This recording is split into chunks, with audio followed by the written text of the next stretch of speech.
Bonjour, bienvenue sur ma chaîne YouTube. Aujourd'hui, je vais parler des difficultés des couples sans enfants. Vous êtes prêts? C'est parti! Je suis dans la joie, une joie immense. Je suis dans l'émotion,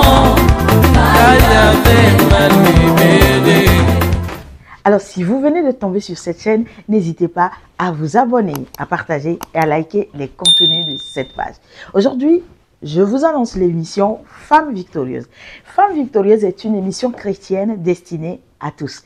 Dans cette émission, j'ai pour ambition d'aborder la question de l'infertilité, de l'infécondité, la question des couples sans enfants, qui reste encore une question tabou dans notre société actuelle. Mon ambition dans cette émission, c'est d'aborder ces questions sous l'angle de la Bible. Que dit la Bible par rapport à toutes ces questions? J'essaierai de répondre à plusieurs questions. Par exemple, de savoir comment on vit dans la paix en attendant la promesse de Dieu de nous donner un enfant. Comment on vit dans la joie en attendant que Dieu donne un enfant. Est-ce qu'on peut vivre dans le bonheur quand on n'a pas d'enfant, qu'on ait choisi ou pas, qu'on ait choisi ou non? Alors, pour répondre à toutes ces questions, je vous proposerai différentes vidéos. Mais pour la vidéo actuelle, voici la question à laquelle je tente de répondre. Quelles sont les difficultés des couples sans enfants? Si vous êtes prêts, allez suivre jusqu'au bout, c'est très intéressant. Les couples sans enfants ont des trajectoires particulières. Et dans le couple, bien évidemment, il y a deux personnes. L'homme et la femme dans le couple qui font face à cette situation ne vivent pas la question de l'infécondité. Le fait qu'il n'ait pas d'enfant, les deux personnes dans le couple ne vivent pas la question, ne vivent pas ce problème de la même façon. La femme va vivre ce problème de manière particulière. L'homme également va la vivre de manière particulière. Alors, quelles sont les difficultés des couples sans enfants? Je vais parler aujourd'hui de deux difficultés dans l'optique de nous conseiller, de changer un peu notre regard par rapport à ces couples. Le premier ou la première difficulté des couples sans enfants, le regard des autres. Généralement, et surtout dans certaines cultures, dans certaines régions, on considère que, en fait, les couples sans enfants ont choisi de ne pas en avoir. Ou par ailleurs, il y en a qui pensent que, en fait, c'est à cause de leur péché, le péché de jeunesse. Quand ils étaient jeunes, quand ils étaient étudiants, certainement qu'ils ont avorté, certainement qu'ils ont fait des choses ignobles. Parfois, certains pensent que c'est la punition de Dieu pour ces couples-là.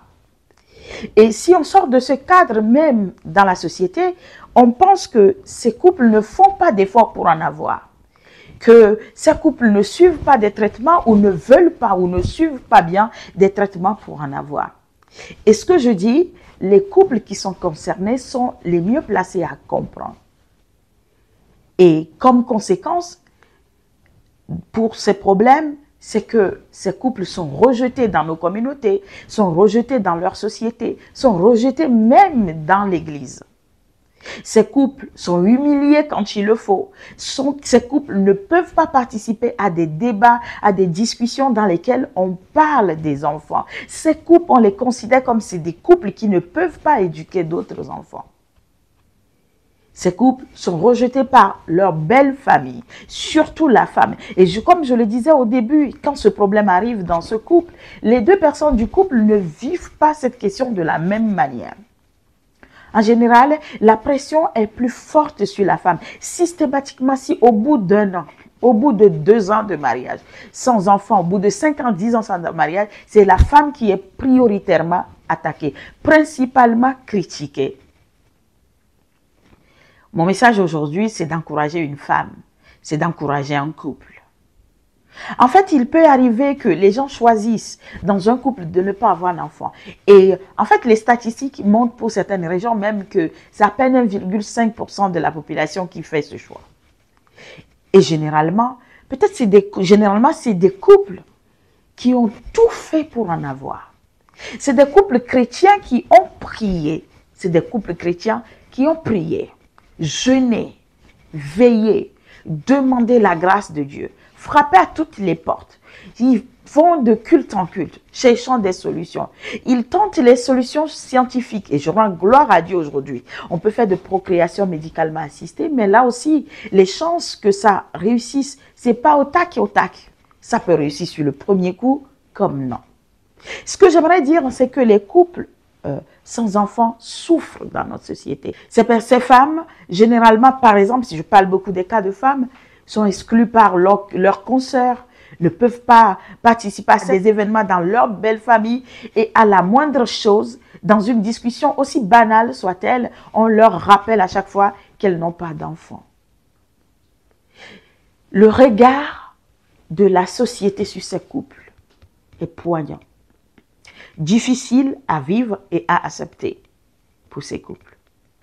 Alors j'aimerais les fortifier aujourd'hui. Et j'aimerais annoncer, j'aimerais passer par ce canal pour nous dire que c'est des couples qui ont besoin de notre soutien. Au lieu de les rejeter, de les humilier, au lieu de les rabaisser, au lieu de les juger, je nous encourage tous à les fortifier dans ce combat. Je nous encourage tous, si dans la mesure du possible, de les aider. C'est mon premier point. La deuxième difficulté qui n'est pas nécessairement en lien avec la société et qui est plutôt inhérente au couple, c'est le découragement. Et oui, le découragement. Il peut arriver que dans un couple, à force d'espérer en Dieu ou d'espérer en ce en quoi on croit, et qu'au bout d'un moment, au bout de plusieurs tentatives, d'essais des bébés qui ne marchent pas, qu'on soit découragé. Nous sommes après tout des humains. Nous ne sommes pas Dieu. Et peut-être qu'une femme, un homme tombe sur cette vidéo en ce moment et il est découragé. Découragé parce que peut-être vous avez fait tous les traitements possibles, ça ne marche pas. Découragé parce que vous y avez cru, ça ne marche pas. Découragé parce que vous priez. Ce n'est pas la prière qui manque. Vous avez prié. Et découragé parce que vous n'arrivez plus à croire. Peu importe les prophéties qu'on vous donne à l'église, peu importe le nombre de pasteurs qui vous a imposé les mains, peu importe ce qu'on vous dit, vous n'arrivez pas à y croire. Oui, c'est normal. Il peut arriver qu'on arrive à un moment donné où on soit totalement perdu. En fait, cette question fait que tous les deux, vous avez perdu la joie de vivre dans le couple. Vous avez perdu la paix intérieure. Votre âme est abattue au-dedans de vous. Vous n'arrivez plus à espérer en l'Éternel. Vous êtes découragé. Et ce soir, ou en ce moment où vous m'écoutez, Dieu veut vous envoyer un message d'espoir en passant par moi. Aujourd'hui, Dieu veut vous donner un nouveau souffle dans ce combat. Dieu veut vous dire qu'il entend vos cris, il voit vos pleurs et il veut essuyer vos pleurs au nom puissant de Jésus. En fait, peut-être vous êtes abattu comme dans ce psaume 42, verset 6, où David dit « Pourquoi t'as battu mon âme et gémis-tu au-dedans de moi? Espère en Dieu car je le louerai encore, il est mon salut et mon Dieu. » Peut-être ton âme est abattue au-dedans de toi en ce moment où tu m'écoutes. En ce moment, tu n'as plus d'espoir, tu n'y crois plus. Ton âme gémit en fait. Tu pleures jour et nuit, tu ne sors plus, tu ne manges plus, tu ne t'habilles plus, tu as perdu ta beauté, tu as perdu même la beauté intérieure, tu es devenu agressif et parce que tu vis un combat que personne ne comprend. Je vais prier pour toi. Je vais t'encourager à ne pas lâcher. Continue les traitements. Associe la prière à ce traitement. Dans cette vidéo, je parle des difficultés. Je sais que le Dieu de l'impossible est capable de tout faire. Le Dieu de l'impossible en qui tu crois, en qui tu espères, ne te décevra jamais. Jésus n'a jamais déçu qui que ce soit. Tous ceux qui mettent leur espoir en Jésus ont trouvé les résultats.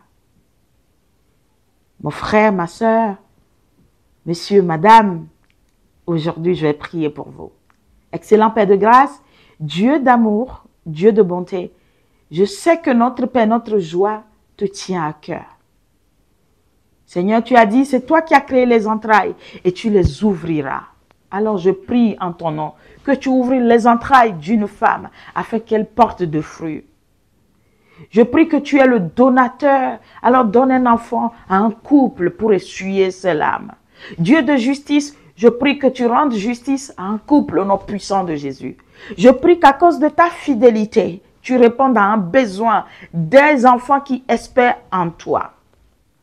Seigneur, je prie pour ce couple abattu totalement à terre en ce moment, que tu redonnes l'espoir au nom puissant de Jésus le Christ.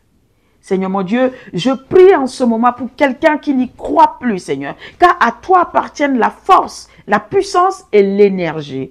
Papa, renouvelle l'espoir de quelqu'un, renouvelle les forces de tes enfants, car tes enfants espèrent en toi.